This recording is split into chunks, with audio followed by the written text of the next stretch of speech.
আহা, তখন এই মেয়েটা বলে ফেললো, আমি বলবো কি সেই মেয়েটাকে? যুবকটা বলছে, বলো। মেয়েটি বলে দিল, তোমার মা। তোমার মা মানে বুড়িটা, যেটা অচল, পৃথিবী থেকে এবার চলে যাবে দুনিয়া থেকে, আর কটা দিন বেঁচে আছে ওই মায়ের নাম করে দিল। উপন্যাস বলছি, আবার বলছি উপন্যাস, এটা হাদিস বলে মাথায় নেবে না। তখন ওই যুবকটা একটা দম নিয়ে বলল, খেপি, আমি মায়ের থেকেও তোকে ভালোবাসি। কত পাগল হয়ে গেছে। তখন বলছে, সত্যি ভালোবাসো? তাহলে আমার একটা কথা শোনো, তোমার মায়ের কলিজা দিতে পারবে আমাকে এইটুকু? দৌড়লো মারি, হাতে ছিল ছুরি চাকু, বাড়ি ঢুকেছে, বলছে মা। মা দৌড়ে এসে বলছে, কি বেটা? যেই বলেছে কি বেটা, বুকে চাকু বসিয়ে দিয়ে ফরফর করে হাড় কটা ফেলে দিল। কলজেটা টেনে বের করে সামান্য কেটে নিয়ে প্লেটে করে নিয়ে দৌড়ছে আর মনে মনে ভাবছে, প্রেমিকাকে দেখাবো, প্রেমের গভীরতা বুঝে নেবে, আমি তাকে কত ভালোবাসি, মায়ের থেকেও ভালোবাসি, মায়ের কলজি উপহার দিছি। এই রকম মনে মনে ভেবে ভেবে ভেবে ভেবে পার্কের দিকে দৌড়ছে। আর দৌড়তে দৌড়তে যেই প্রেমিকার কাছে পৌঁছে গেছে, আর মাত্র 20-50 হাত বাকি আছে, এমন সময় একটা ইঁটে টক্কর লেগেছে আঙ্গুলে। আর আঙ্গুলে যেই টক্করটা লেগে গেছে, উপর হয়ে পড়ে গেল, ছচ্ছর করে মাটিতে পড়লো। ইট পাথর আছে, বুক ছিঁড়ে গেল, আর প্লেটটা খান খান হয়ে গেল।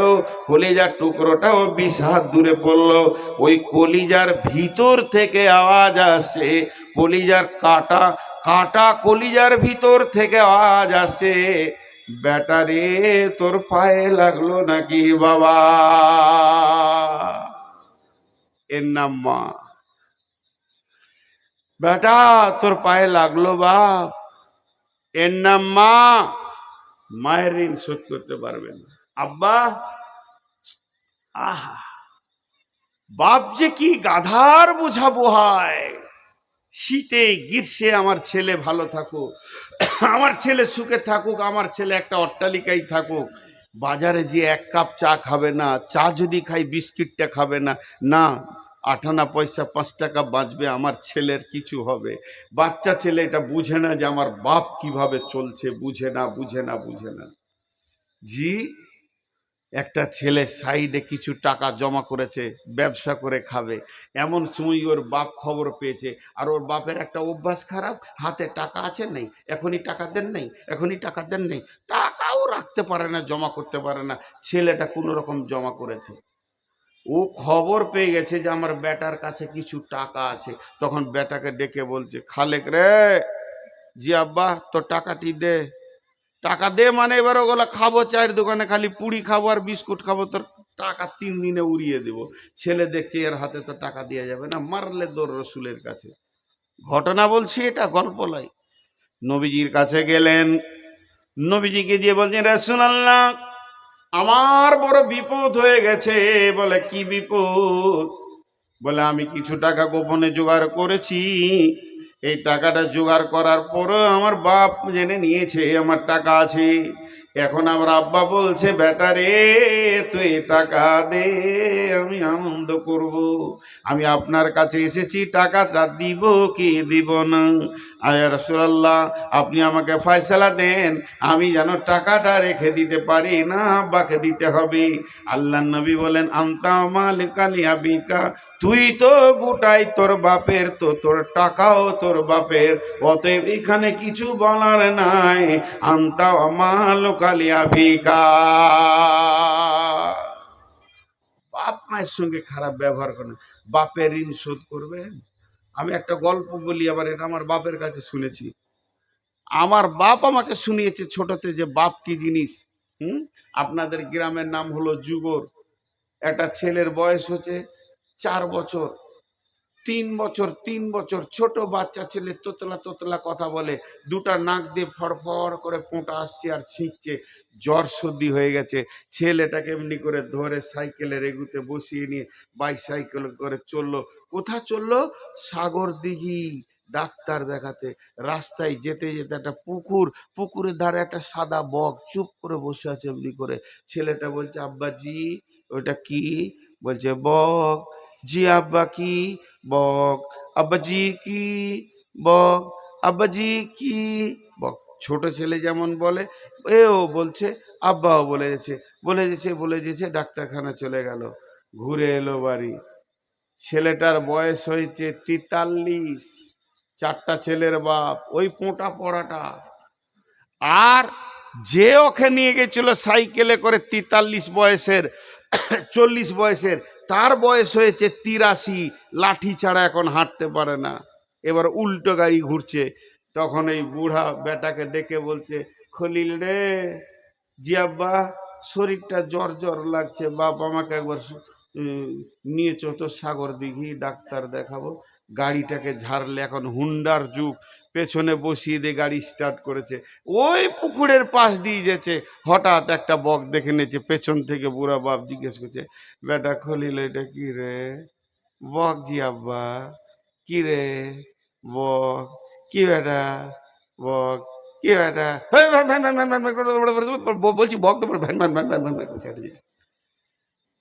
বাপ বড় করা ছিল বলে গাড়ি দাঁড় করা।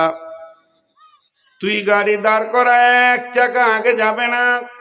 গাড়ি থেকে নেমে পকেট থেকে কাগজ বের করে বলছে, বেটা 1964 সালে তোর বয়স যখন ছিল 3, তোকে আমি ডাক্তারখানা নিয়ে গেছিলাম। এই পুকুরের পাড়ে একটা বক দেখিয়েছিলি, আমাকে ওই বকটা জিজ্ঞেস করেছিলি আব্বা কি? আমি বলেছিলাম বেটা বক। একবার নয়, দুবার নয়, 74 বার জিজ্ঞেস করেছিস। আমি একবারও ধমকি দিইনি। ছেলের কলিজায় লেগে যাবে, কষ্ট পেয়ে যাবে, সন্তান আমার কেঁদে উঠবে, এটা মেনে নিতে পারেনি। প্রত্যেকটি কথাতে আমি উত্তর দিয়েছি। বেটারে, তোকে মাত্র 3 বারের পর 4 বার জিজ্ঞেস করেছি, এতেই তুই হুঙ্কার মেরে দিলি। অতএব যদি কোনো বেটা তার বাপের জিভতে, বেটা তার নিজের জিভ দিয়ে বাপের পাটা সাফ করে দেয়, তবুও বাপের ঋণ শোধ করতে পারবে না। তাই আল্লাহর নবী 2 নম্বরে ওসিয়তটা করছেন, মাঝরে ওয়ালা তাওয়াক্কালনা ওয়ালাদাইকা ওয়া ইন আমারাকা আন তাখরুজা মিন আহলিকা ওয়া মালিকা। হে মাঝ, বলে দাও আমার উম্মতকে, বান্দা বান্দীদেরকে শুনিয়ে দিও, আমি তাদের নবী বলে দিয়ে চলে গেলাম, তারা যেন মা বাপের সঙ্গে ভালো ব্যবহার করে, তাদেরকে ধমকে কথা না বলে। এটা আমি নবী মুহাম্মদ ওসিয়ত করলাম। হাজি কে যে সভাপতি খুঁজিয়ে পেয়েছিলেন। কটা পাইলো? আর কতক্ষণ চালাবো? আর 8 ঘন্টা না, শোটা ধৈর্য তোদের সকাল পর্যন্ত। আমি কি রস মেরে যাব? জি, আপনারা তো চালান বলবেন ভাই, আসলে আমাকে দিতে হতো 12টার আগে। আমি তো রুগী ভাই, বললাম 390 সুগার। এই যে পানি, একটু পানি খাইনি, ওই জিভটা শুকিয়ে যাচ্ছে, তখন 1 ফোঁটা লিছি। তাহলে কয় নম্বর হলো? 2 নম্বর হলো। নাম্বার 3 নম্বরটা শুনেন। আল্লাহর নবী বলছেন, লা তাতরুকান্না সলাতা মাকতুবাতান মুতাআম্মিদান ফাইন্না মান তারাকা সলাতা মাকতুবাতান মুতাআম্মিদান ফাকাদ বারিয়াত মিনহু জিম্মাতুল্লাহি। মাঝরে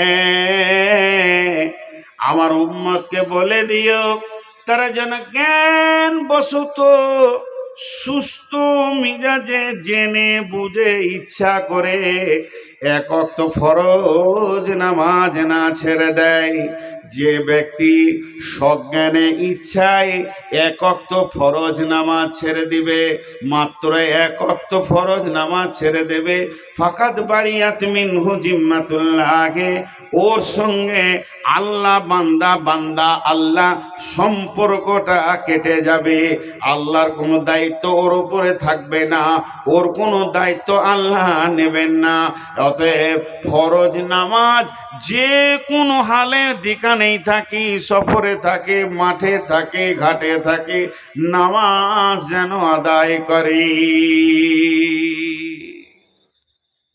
জি, ফরজ নামাজ ইচ্ছা করে ছাড়া যাবে না।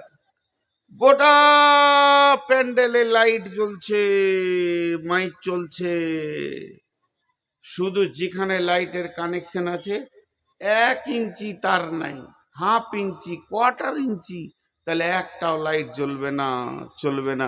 ফরজ নামাজ একটা এমন কেবেল আল্লাহর সঙ্গে, এই কেবেলটা এতটুকু শর্ট করা যাবে না, সম্পূর্ণ কেবেলটা লাগবে। বাকি অন্য আমলের ত্রুটি থাকলে অসুবিধা নেই, যেমন কম হয়ে গেলে তাহাজ্জুদ না পড়লে অসুবিধা নেই, এরকম কিছু আরও নফল ইবাদত আছে, না করলে অসুবিধা নাই। রমজানে রোজা রাখতেই হবে, সওয়ালে রোজা রাখলে বেলায় নেকি, না রাখলে আপনি গুনাহগার হবেন না। তেমনি এখানে এতগুলো বাল্ব জ্বলছে, দুটো বাল্ব যদি না জ্বলে তো অসুবিধা হবে না, কেবেলটা লাগবেই। এর জন্য ফরজ নামাজ হচ্ছে এই উম্মতের কেবেল। আল্লাহ নবী বলেন, ইচ্ছা করে এক ওয়াক্ত নামাজ যেন না ছাড়ে। আমি যে মেয়েটাকে বিয়ে করেছি, মেয়েটা হলো আমার স্ত্রী, সে আমাকে ভালোবাসে, আমি তাকে ভালোবাসি, সে আমাকে বোঝে, তাকে আমি বুঝি। সে আমার প্রেমে পাগল, তার প্রেমে আমি পাগল। তার অসুবিধা হলে আমার অসুবিধা হয়, সে অসুস্থ হলে আমার মন খারাপ করে। কত প্রেমে দুইজন ডুবে আছি, একদিন যদি বিবির মাথা ধরে, সেদিন আমি শান্তি বিচরণ করতে পারি না। সেও আমাকে কত মহব্বত করে, সারা সারা রাত জেগে যখন আমি বাড়ি যাই, বারবার বাড়ি থেকে ফোন আসে, কত দূরে আসলেন, কেমন আছেন, গাড়ির অবস্থা কি, এখনো পৌঁছাতে পারলেন কি না। আপনাদের এখানে পৌঁছেও বিবির সঙ্গে কথা হচ্ছে, কারণ সেটা আমার প্রেমের বাঁধনে, তার সঙ্গে আমরা দুজন বন্ধনে রয়েছি। কিন্তু ওই মেয়েটি, যে মেয়েটির মাথা ধরলে আমার মাথা ধরে যায়, ওই মেয়েটি যদি একবার তালাক নিয়ে নেয়, একবার যদি মোতালাকা হয়ে যায়, তার সাথে আমার যদি ছিন্ন হয়ে যায়, মেয়েটা যদি অ্যাক্সিডেন্ট হয়ে হসপিটালে থাকে, আমার আর কোনো চিন্তা থাকবে না, তার ওষুধ হলো কিনা, পাটা ঠিক হলো কিনা, মাথা ধরলো কিনা, বাঁচবে না মরবে, কোনোই চিন্তা থাকবে না। শুধুমাত্র তালাকটা এমন জিনিস, এত গভীর প্রেম কেটে ছিন্ন ভিন্ন হয়ে যাবে। আল্লাহ বান্দা আল্লাহ, এটা প্রেমের জগৎ। এই জগতে আল্লাহ বান্দাকে ভালোবাসে, বান্দা আল্লাহকে ভালোবাসে। কিন্তু যে বান্দা ইচ্ছা করে এক ওয়াক্ত ফরজ নামাজ ছেড়ে দেবে, আল্লাহর সঙ্গে বান্দার সম্পর্ক তখনই সঙ্গে সঙ্গে কেটে যাবে। এটা এমন একটা জিনিস, গোলাম রে, জীবনেও জানো আল্লাহর হুকুম ফরজ সলাৎ যেন ছাড়বে না। যদি সলাৎ ছাড়ার কোনো কারণ থাকতো, ইমাম হোসেনকে কারবারের ময়দানে নামাজ মাফ করে দেওয়া হতো। উহুদের, বদরের, হুনাইনের আর তবুকে যত যুদ্ধ হয়ে গেল, খন্দকে, প্রত্যেকটা যুদ্ধে নামাজ মাফ হয়ে যেত। এর মতো বিচলিত সময়, এর মতো টেনশনের সময় সাহাবীদের আর কম ছিল না। সেই কারবালার ময়দানে ইমাম হোসেনকে মাফ করা হয়নি সলাৎ। অতএব আল্লাহর নবী বলছেন, মাঝরে যে হালাতি থাকবে, উজু করে উবুর হয়ে টাইমে পড়ে যাবে, আল্লাহর সঙ্গে বান্দা আল্লাহ সম্পর্ক যদি তুমি রাখতে চাও, ইচ্ছা করে এক ওয়াক্ত ফরজ নামাজ ছেড়ে দিও না।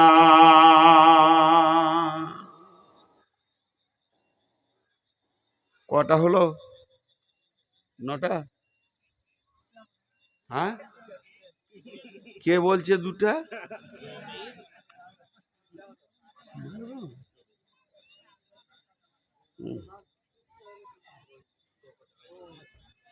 কয়টা হলো? তিনটা। নাম্বার 4, লা তাসরিমান্নাল খামরা ফাইন্নাহু রাসুন কুল্লি ফাহিশাতিন। যত যুবকের দল আছেন, লজ্জা করবেন না, খারাপ নেবেন না। আমি নূর মোহাম্মদ আপনাদের হাতগুলো ধরে বলছি, বেটা বাপজি হে, শোনা হে, লাল হে, এই ওসিয়তটা যুবকরা বেশি করে কান করে শুনেন। আল্লাহর নবী বলছেন, লা তাশরিবান্নাল খামরা, খবরদার হে যুবকের দল, তোমরা মদ পান করিও না। ফাইন্নাহু রাসুন কুল্লি ফাহিশাতিন, মদ হচ্ছে সমস্ত নোংরা কাজের মাথা। অন্য হাদিসে আছে, ফাইন্নাহু মিফতাহুন নার, জাহান্নামের আগুনের চাবিকাঠি। যে লোকটা মদ খেয়ে নিল, যে লোকটা মদের বোতল হাতে নিল, সে যেন জাহান্নামের চাবিটা হাতে নিল। যে লোকটা মদ খেয়ে নিল, সে যেন জাহান্নামের তালা খুলে নিজেই জাহান্নামে ঢুকে গেল। আল্লাহর নবী আর একটা হাদিসে বলছেন, ফাইন্নাহু রাসুন কুল্লা ফাহিশাতিন, পৃথিবীর বুকে যত নোংরা কাবিরা গুনাহ আছে, সমস্ত গুনার মাথা হচ্ছে মদ। যে মদ পান করবে, তার দ্বারা সমস্ত গুনাহ হয়ে যাবে। যতগুলি লোক আছেন, সবারই মুখে একবার আওয়াজ শুনবো, শব্দ। চিল্লাইতে হবে না, ভদ্র মিষ্টি সুরে উত্তর দেবেন। মা বোনেরা মনে মনে বলবেন, আওয়াজ করবেন না। আর পুরুষরা আওয়াজ করে বলবেন, আপনাদের এলাকায় যত কুকুর আছে, কুত্তা, চার পায়ের কুত্তা ঘুরে ঘুরে বেড়ায়, এরা মদ খায়? সবাই বলেনি, পেছনকার লোকরা বলেনি, এরা মদ খায়? মানুষে কে ভালো? কুকুর ভালো। আহা, সমাজের লোক কুকুরকে ভালো বলেছে, তাহলে এদের জিন্দেগিটা কোথা গেল? জি, মদ এত খারাপ জিনিস, সমস্ত ব্রেনকে শেষ করে দেয়। আবার একটা গল্প শোনাইছি। দু বন্ধুতে বসে বসে গল্প করছে যে প্রধানমন্ত্রী হবি। বলছে, তোর শখ কত রে? ভোটে জিততে হবে, আবার মন্ত্রী সবাই ভোট হবে, এমপি ভোট হবে, তারপরে মন্ত্রী সবাই ভোট হবে, তারপর ক্যাবিনেট ভোট হবে, এই হবে ওই হবে, তবেই মন্ত্রী। বলছে, তোর হুঁশই নাই, প্রধানমন্ত্রী হতে গেলে বেশি সময় লাগে না। এখন আমরা সাধারণ মানুষ, এক বোতল খেয়ে নেবে, মন্ত্রী হয়ে যাবে সেকেন্ডে। কি আইন জি, রাস্তায় আইন জারি করবে, এই করব ওই করব। মদ খেলে মানুষের হুঁশ থাকে না, হুঁশ থাকে না। আর মদের থেকে একটা ভয়ানক খারাপ নেশা আছে, সেটা মৌলবীরাও খায়, আমরাও খাই, আপনারাও খাই। শেখ সাদি বলে দিয়েছে, তোটা আজকাল বলছি না। তো মদ খেলে হুঁশ থাকে না, তো ও পাগলের মতো হাঁটবে, ডান দিককার পা বাঁ দিকে, বাঁ দিককার পা ডান দিকে। একজন মদ খেয়ে নিয়েছে ফুল, যে বাড়ি যাচ্ছে, লটাস ফটাস লটাস ফটাস, রাস্তায় আর সোজা করে হাঁটতে পারছে না। বাড়িতে গিয়ে চাবি নিয়ে ঘরের তালাতে ভরছে, পুশ করবে আর কি, যে চাবি খুলে ঢুকবে। তো চাবিটাকে এমনি করে তালাতে দিয়ে খালি এরকম করছে, ঢোকাতে পারছে না। তখন ওর বউ বলছে, মাতালের বউ, যে চাবিটা আমাকে দাও, খুলে দিই। তখন মাতাল বলছে, এই শালি, শালি না বউ, এই চাওয়ালা, তুমি এক্ষুনি বেরো প্যান্ডেলের বাইরে, একবার ওখানে নামাবে না কেতলি, বেরো, ধরো। তোমার বাপ ভাই গোষ্ঠীকে বলে দেবে, নূর মোহাম্মদ যেখানে থাকবে সেখানে চা নিয়ে যাস না, সোজা চলে যাও রামপুরহাটি স্টেশন, বহু লোক বসে আছে চা খাওয়ার জন্য, ওই বেরো। হাঁটন দেখো, আর নবাবই হাঁটন দিচ্ছে, এই চাওয়ালা, তোর এত লেট হচ্ছে কেন বেরোতে? ওহ, কত কষ্ট করে হাঁটছে ও, একজনাও এক কাপ চা খাবেন নেওয়ার। হাদিস কোরআনের তফসিরের সময় চা আমি নিজে খাই না, কাউকে খেতে দিই না।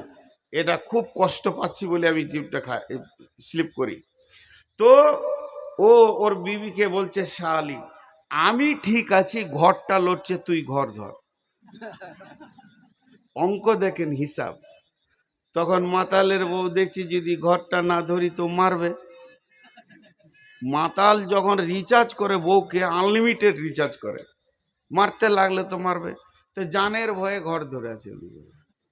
কি করবে, পরের বেটি মার খাবে খামখায়। তালাতে তো চাবিটা পুশ করতে পারলো না, লটাস করে সে এগনেতে পড়ে গেল। মাতাল যদি একবার পড়ে যায় উঠতে পারে না, অনেকক্ষণ পড়ে থাকবে, ঘন্টার পর ঘন্টা। তো বাড়িতে পড়ে আছে। আর কুকুর নামে একটা প্রাণী আছে, আপনাদের সাগরদিঘিতে পাওয়া যায়, দেখেছেন কুকুর? আহা, দেখেনি? কলকাতায় চিড়িয়াখানায় পাওয়া যাবে কুকুর। কুকুরের বদগুণও আছে, ভালো গুণও আছে। ভালো গুণগুলো খুব সলিড সলিড গুণ আছে। তার মধ্যে একটা হলো মালিক ভক্ত হয়, 2 নম্বর হলো না খেয়ে সবর ধরে থাকতে পারে। এরকম ভালো ভালো গুণ আছে। তার মধ্যে একটা গুণ কি জানেন? একটা গুণ হচ্ছে কুকুর মানুষের মতো যেখানে সেখানে পেশাব করে না। ও পেশাব করার আগে জায়গাটাকে এক্সামিন করবে, নাকে করে মাল দেওয়া যাবে কিনা, এখানে ডেলিভারি দেওয়া যাবে কিনা, পেশাব লেগেছে তারপরও। আর মানুষ যেখানে সেখানে পেশাব করে। তো এবার ওদের ঘরে একটা কুকুর এসছে খাওয়ার তল্লাশে, হাড় হাড্ডি খাবে। তো দেখছে পেশাবও লেগেছে, তো তার বাথরুম পেশাবখানা যাবে না, ডেলিভারি দেওয়ার জন্য একবার কাঠের কাছে গেল, একবার ইটের কাছে গেল, একবার এখানে গেল, খালি শুনছে, জায়গা পজিশন পেছে না। আর মাতালের মুখে যখন নাকটা লাগিয়েছে, কুকুর বলছে সুবহান আল্লাহ, আল্লাহ জীবনে যত পেশাব করলাম এত দামি জায়গা পাইনি, আজকে মন ভরে পেশাব করে নেবো, যা আছে পেটে উজাড় করবো। সুজা করে ওর মুখে মারছে, ও ঢকঢক ঢকঢক করে খেছে। আর ওর বউ ঘর ধরে বলছে আল্লাহ, এ তো বাজারে খেয়ে এলো মদ, আবার এখানে কুকুরের পেচ্ছাপ খেছে। তখন ও ওখান থেকে বলছে শালি বেশি বকবি না, বাজারে খেয়েছি পাখি মার্কা, এখন খেয়েছি কুকুর মার্কা, আর এটা ম্যানুফ্যাকচার টু কাস্টমার সরাসরি চলছে। কুকুরের খেললো। আল্লাহ রসুল বলছে মদ পান করো না। তালবিস ইবলিসে একটা ঘটনা আছে, যে ঘটনাতে বুঝতে পারবেন যে মদ কত খাতার জিনিস। বিশ্বনবী বলছেন ওয়ালা তাসরিমান্নাল খামরা ফাইন্নাহু রাসুন কুল্লি ফাহিসাতিন। হে মাস, আমার উম্মতকে বলে দিও তারা যেন মদের বোতলে হাত না দেয়, তারা যেন মদ না পান করে। আর যদি মদ পান করে নেয় সমস্ত গুনার কাজ তার দ্বারা হবে। এক মসজিদে একটা আবিদ সুবহানাল্লাহ আলহামদুলিল্লাহ ওয়ালা ইলাহা ইল্লাল্লাহু আল্লাহু আকবার সুবহানাল্লাহ আলহামদুলিল্লাহ সুবহানাল্লাহ আলহামদুলিল্লাহ বসে বসে জিকির করছে 20 বছর। এবারেও তাকে দেখছে 20 বছর সারা রাত জিকির করছে। হঠাৎ শয়তান একদিন বড় পীর সাহেব সেজে এসে মসজিদের আর এক কোণে বসে ইল্লাল্লাহ ইল্লাল্লাহ। কি বলছো কে রে বাবা? আমি তো 20 বছর ধরে যুগড়ে চালিয়ে যাচ্ছি, এসার পর বসি ফজরে উঠি, এত রাত ধরে জিকির করছি, 20 বছরে দেখতে পাই না। এই মালটা আবার কোথা থেকে এলো? আসলে মালটা কে? জোরে বলবেন শয়তান, নাহলে আসলে বুঝতে পারবেন না। ওলি সেজে চলে এসছে, আস্তে আস্তে করে গেল ওর কাছে, যে বলছে সালাম আলাইকুম হুজুর। বলছে বল বল বল। ও তো সালাম লিবেও না, উত্তর দিবেও না, আল্লাহর শান্তি তো পাবে না। বলছে হ্যাঁ বল বল বল। আপনার বাড়ি? বলে তুই কি এসপি আছিস নাকি যে স্টেটমেন্ট দিতে হবে? আমার বাড়ি কোথায়? আমি আল্লাহর ওলি, আমি জিকির করছি। তুই জিকির কর, আমিও করি। নতুন মানুষ তো বলছি তুই কতবার জিকির করলি? বলছে এই সেই এসার নামাজ পড়ে একটু ঘুমিয়ে গেছিলাম, তো 11টার সময় ঘুম ভাঙলো, তো উজু করে বসেছি, এই সুবহানাল্লাহ আলহামদুলিল্লাহ ওয়ালা ইলাহা আল্লাহু আকবার ওয়ালা হাওলা ওয়ালা কুওয়াতা ইল্লা বিল্লাহ, এই চতুর্থ কলেমাটা এই 200 বার হলো। এবার ইস্তেগফার পড়বো 200 বার। আপনার কবার হলো? আমার 3 লাখ হয়ে গেল। ওর মিছে কথা বলতে লাইসেন্স লাগবে না, আছে আগে থেকে। শয়তান আছে। 3 লাখ বার, 3 লাখ, 3 লাখ। তখনই হালকা করে বলছে বুঝবি না রে বা, মারেফাতের তথ্য আছে এখানে, শরীয়ত হাকিকাত তরিকাত মারেফাতে যে গাঁজার টান মারে, এদের দলে চলে গেছে। ই তখন বলছে আমি শিখতে পারবো।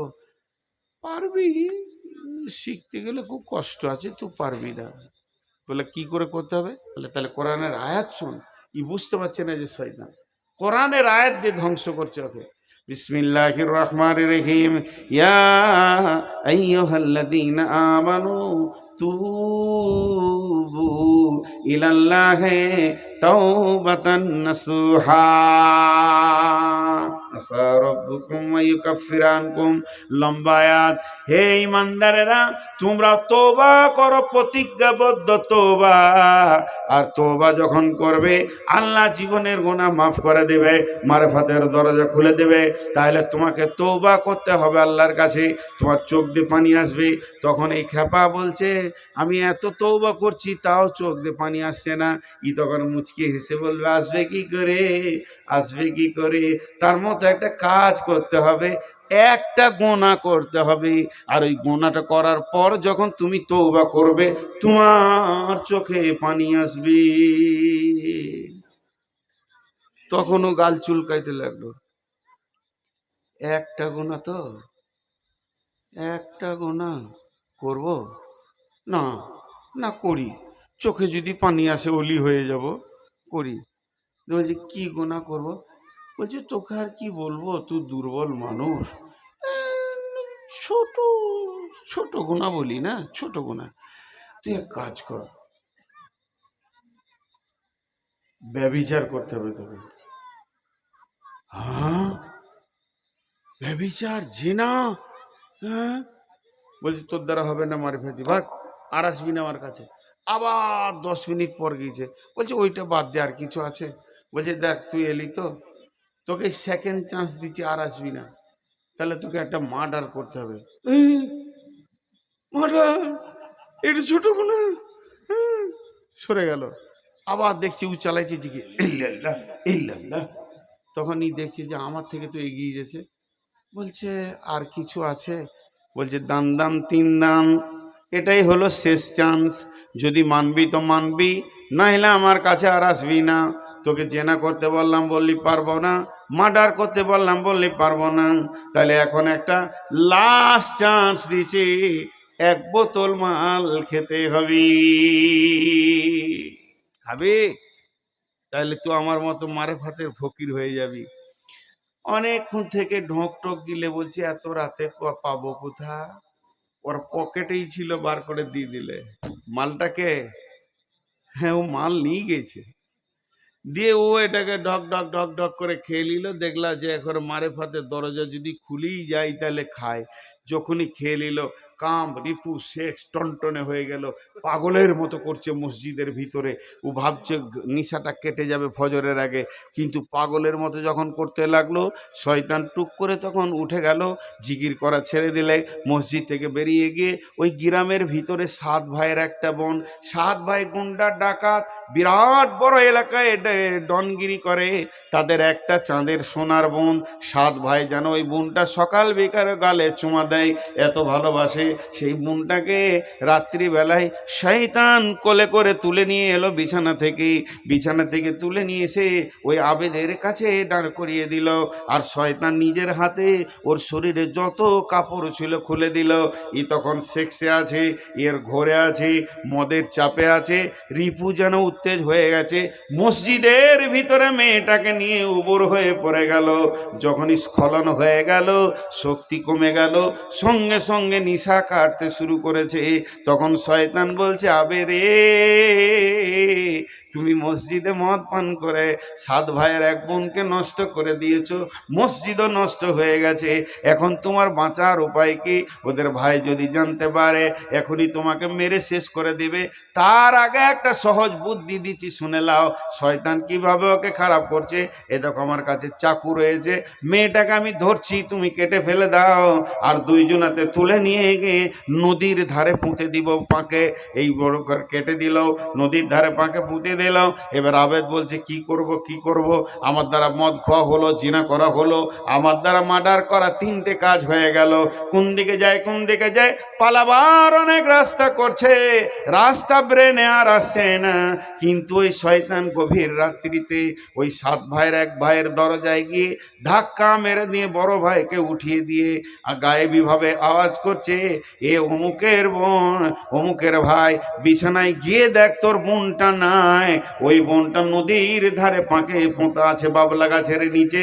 লাশটাকে দেখগা, এটাকে মার্ডার করেছে মসজিদের ওই আবেদকে ধরগা। গভীর রাতে আওয়াজ পেয়ে 7 ভাই দৌড়লো আগের নদীর ধারে। বা বোনের গলা কাটা লাশ দেখে 7 ভাই তো পাগল হয়ে গেল। মসজিদ আবেদকে দিয়ে 2টা বাড়ি মেরেছে।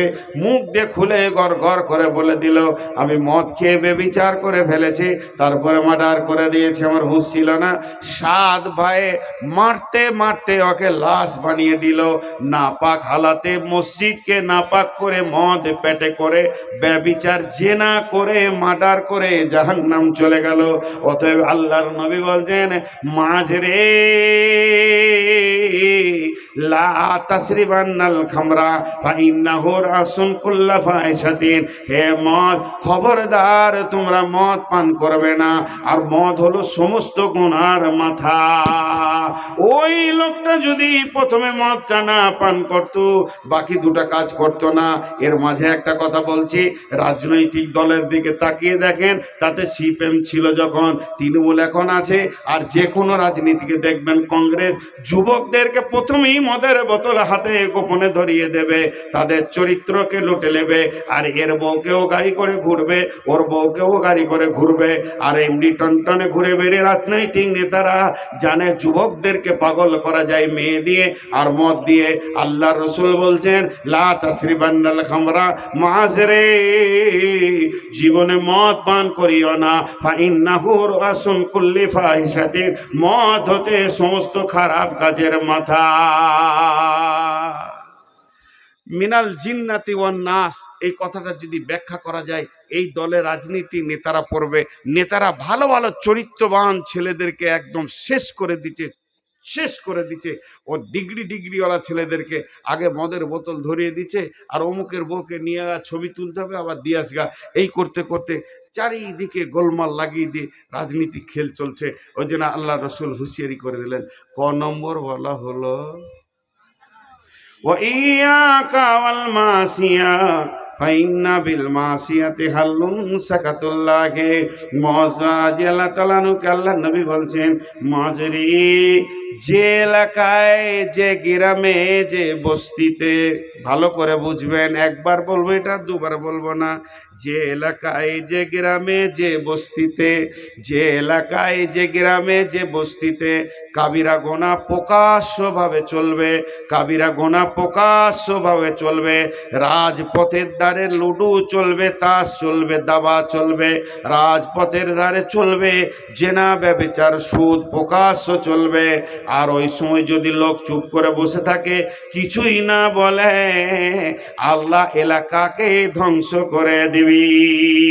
ওয়াইয়াকা ওয়াল ফিরারা মিনা ওয়াইয়াকা ওয়াল মাসিয়া ফাইন্না বিল মাসিয়াতি হাল্লুন সাকাতুল্লাহি। এটা 5 নম্বর।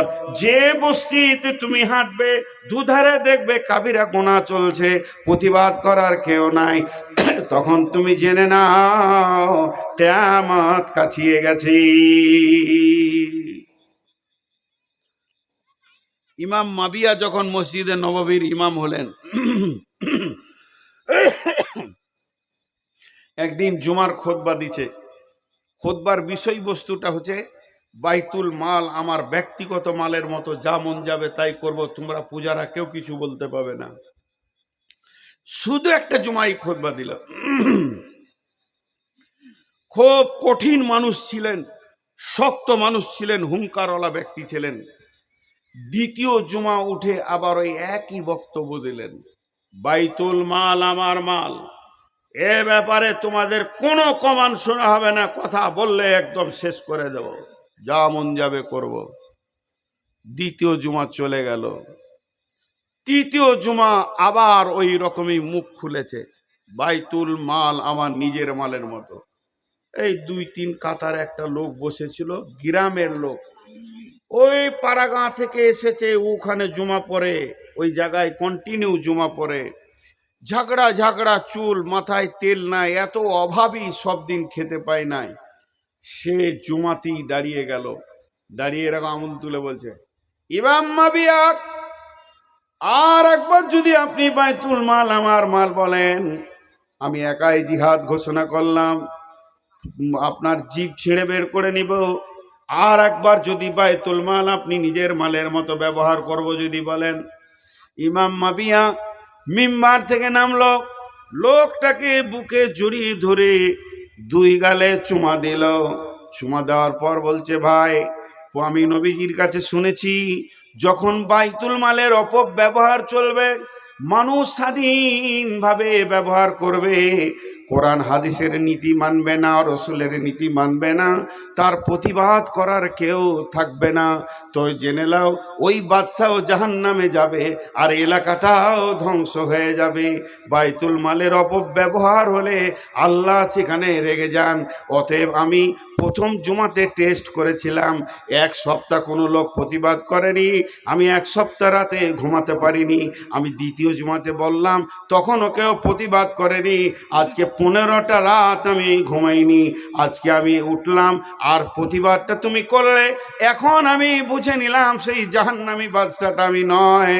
না হলে বাইতুল মালকে স্বাধীনভাবে যারা ব্যবহার করে, দেখবেন অনেক মাদ্রাসা আছে, আমি একটা মাদ্রাসার নাম বলে দিতে পারবো, অনেক মসজিদ আছে, তারা বাইতুল মালকে ক্যাশিয়ার মেম্বার স্বাধীন ব্যবহার করে।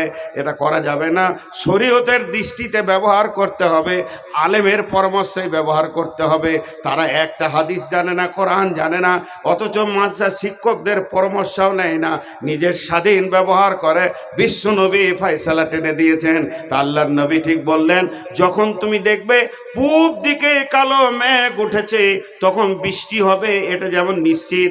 যখন বাইতুল মালের অপব্যবহার চলবে আর রাজপথে যখন কাবিরা গুনাহ চলবে, রাজপথে যখন একদম প্রকাশ্য জেনা ব্যভিচার, নারীর কাপড় ধরে টানাটানি, পুরুষের পেছনে নারীর দল, মদ জুয়া তাস লুডো দাবা গাঁজা সব চলবে আর প্রতিবাদের কেউ থাকবে না। আল্লাহর নবী বলেন, মাস রে, তুমি আমল নামার ব্যাগটা রেডি করে লিও, এবার পৃথিবী ধ্বংস হবে।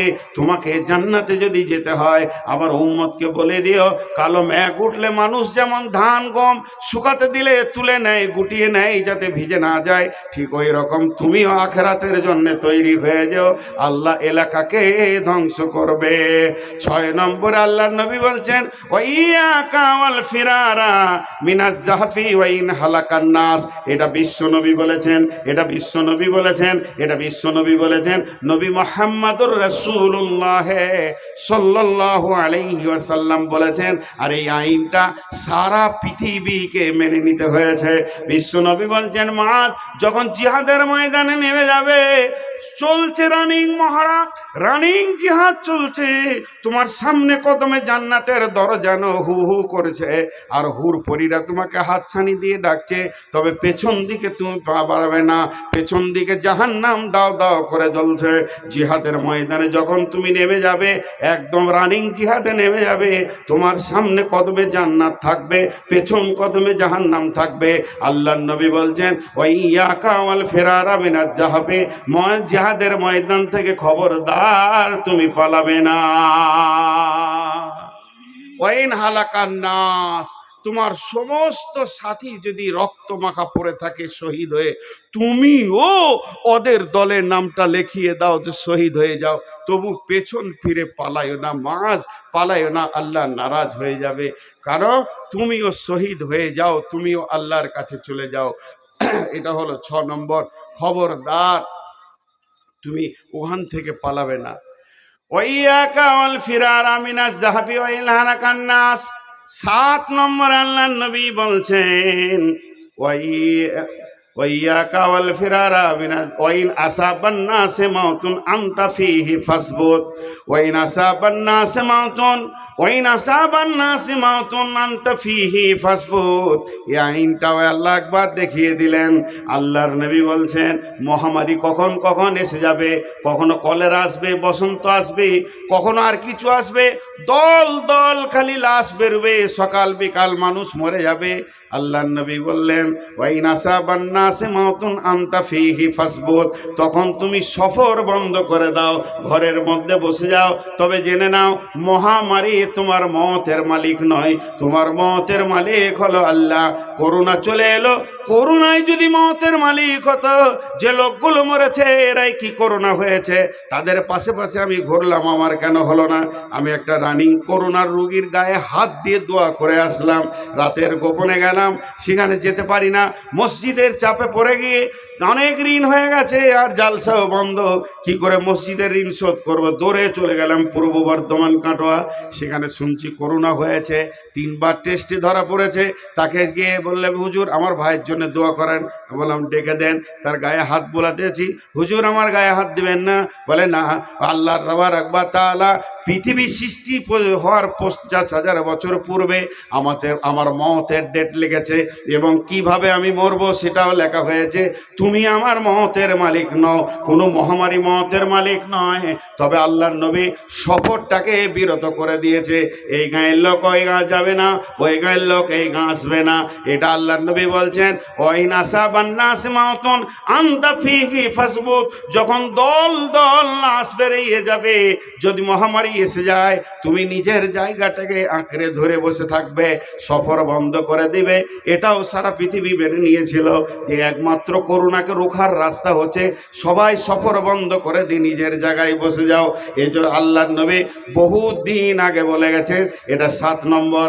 8 নম্বরে বলছেন ওয়ালাত ওয়ানফিক আলা আয়ালিকা মিনাত তাওলিক।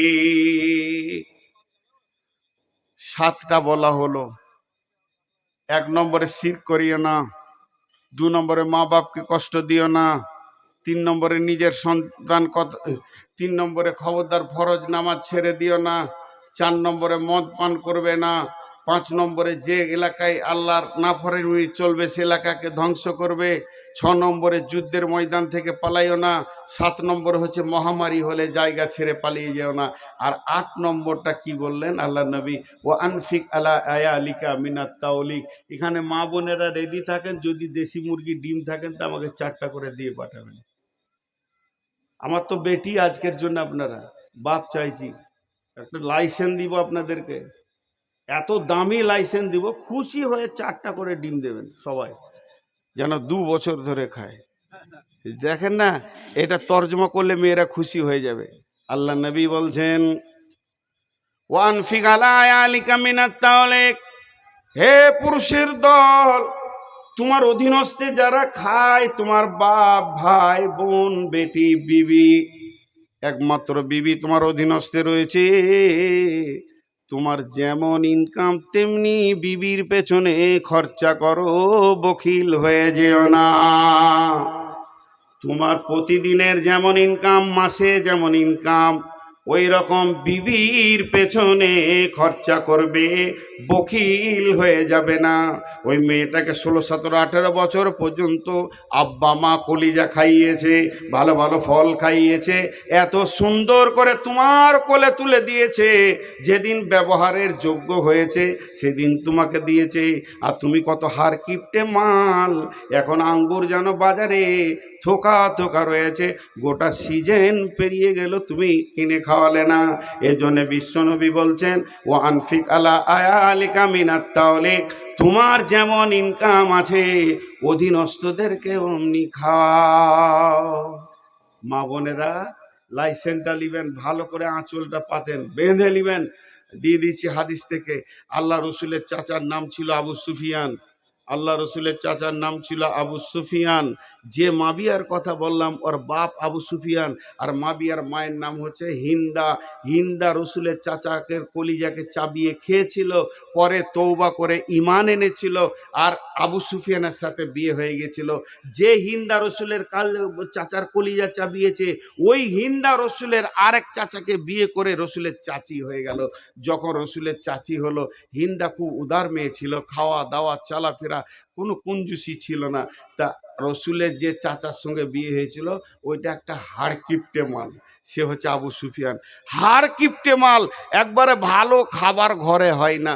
হিন্দা একদিন এসে আল্লাহর নবীর কাছে অভিযোগ করে দিলেন, ইয়া রাসূলুল্লাহ, আপনার চাচাকে একটু বুঝান, জীবনে গোশ কিনে না, মাংস কিনে না, ইলিশ তো দূরের কথা, পুঁটিও কিনে না, এমন ভাবে চলছে, খালি পচা মাল দিয়ে সংসার চালাচ্ছে।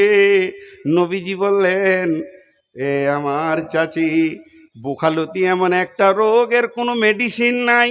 হার কিপটে মাল না, লোকের মাল খেতে ভালোবাসে, নিজের খরচা করে মাল খাবে না। একে এমন একটা মেডিসিন দিয়ে দিব, উদার হবে তা হবে না। এর একটা সোজা রাস্তা হচ্ছে, চাচার মাল চুরি করো আর কিনে কিনে খাও। বিশ্বনবী যখন হিন্দাকে পাওয়ারটা দিয়ে দিলে, সারা পৃথিবীর নারী পাওয়ার পেয়ে গেল, স্বামীর মাল চুরি করা যায়। 4টা ডিমে হবে, স্বামীর পকেট মারা যায়। কতটা পরিমাণ যায়, ওই মাল মেরে আপনি বাপ ভাইকে দিতে পাবেন না, গুনাহ হয়ে যাবে। ওই মাল মেরে আপনি দান করতে পাবেন না। আঙ্গুর খেতে মন গিয়েছে, এ মাল কিনবে না, আপনি শিরিক করে একটা 500 টাকা বের করে নিয়ে 2 কেজি আঙ্গুর খেলেন, তবে ওকে দেখায়েন না, দেখলেই তো প্রশ্ন হবে। আর যদি ধরে ফেলে যে আমার পকেটে 1500 ছিল, 1000 আছে, ঘরে তো আমরা 2টো লোক, আর কেউ নাই, বিটি তো চলে গেছে শ্বশুর বাড়ি, আর বেটা তো কলেজে থাকে বাইরে, যদি আপনাকে বলে 500 টাকা পেছি না, তো সোজা করে বলবেন আল্লাহর কসম আমি লিনি, গুনাহ হবে না। স্বামীকে মিথ্যা কথা বলবেন খুশি করার জন্য। আল্লাহু আকবার। ওই টাকা থেকে আমাকে কিছু ভাগ দিয়েন, তাতেও লাভ হবে, গুনাহ হবে না। তো আল্লাহ রসুল বললেন, ওয়ানফিক আলা আয়ালিকা মিনাত তাওলিক। 9 নম্বরে নবীজি বলছেন, ওয়ালা তারফা'আন নাসা কাল আদাবা, ওয়ালা তারফা'আন নাসা কাল আদাবা। আদবের লাঠিটা হাতছাড়া করে দিও না। স্ত্রীকে শাসন করার জন্যে, কন্যাকে শাসন করার জন্যে, ছোট ভাইকে শাসন করার জন্যে একটা লাঠি তৈরি করে রাখবে।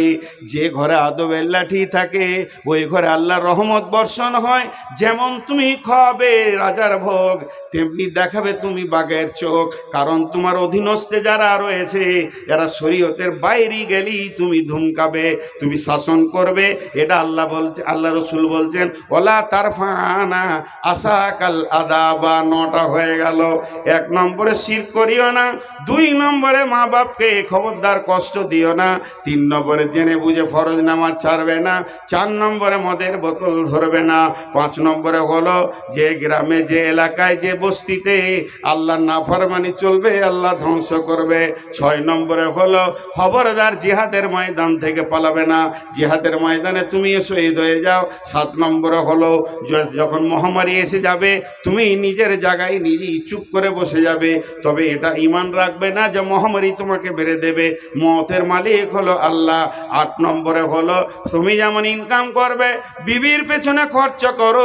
9 নম্বরে হলো অধীনস্থদেরকে শাসন করার জন্যে তুমি আদবের লাঠিটা হাত ছাড়া করে না। কি লেখছে আমি বলে দেবো, বিরাট জাদুঘর হুজুর খানিক কালেকশন করবেন, বলো মুখস্থ আছে। হাগো 17 বছর বিয়ে করছি, শ্বশুর বাড়ি কবে যেতে হবে এটা আমাকে বলতে হবে? দিবি? আমি লিবই না, আমি লিবই না। হাজি, যে বক্তাকে চিঠি দিতে হয় আদায় করো, ও বক্তা, ও গাঁজাখোর।